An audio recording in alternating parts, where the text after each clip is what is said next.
Once again, customer buys a lemon. Oh my God, people don't listen. Come on, you've been selling cars for before I was even born at this point. Give me 3 examples or 3 advices that you would recommend when you're car shopping.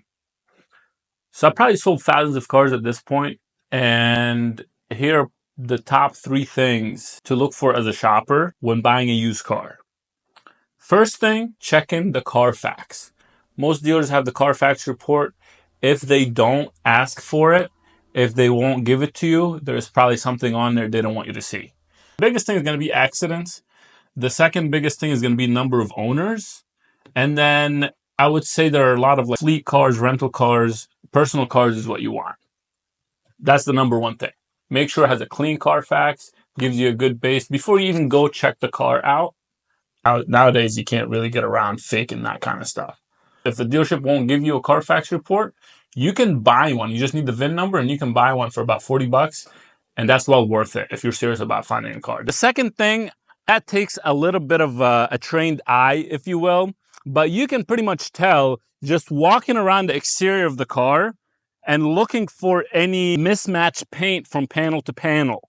If the car has been in a wreck, sometimes it won't show up on the Carfax. A big thing is the quarter panel to bumper. There shouldn't be a difference. It should be the same color, it should be the same finish. It shouldn't be orange peel on one panel and not the other panel. Another thing you could do too, when you open the car, you can look for any paint lines. So when a car gets repainted, a lot of times they're not going to repaint the insides of the door jambs or the trunk lifts or anything like that.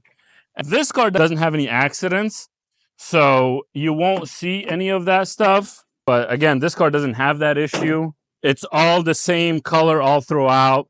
Another thing you can look for is the glass itself. So windshield is pretty common if you don't end up with the original glass. Sometimes it gets replaced. But see how this Toyota, this is original glass.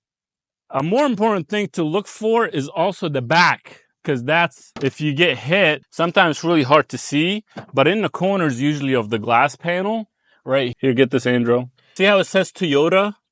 If this car has been rear-ended and they replace the glass, they replace it with an aftermarket glass, it wouldn't say Toyota on it.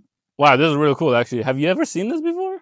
That's the middle seat that makes this either a captain chair or it makes it an 8-seater. And we stay away from cars that have been in accidents because you never know the extent of the damage. And it's always a gamble. And the third thing, and if you don't do any of this stuff, this is the one thing that you would want to do.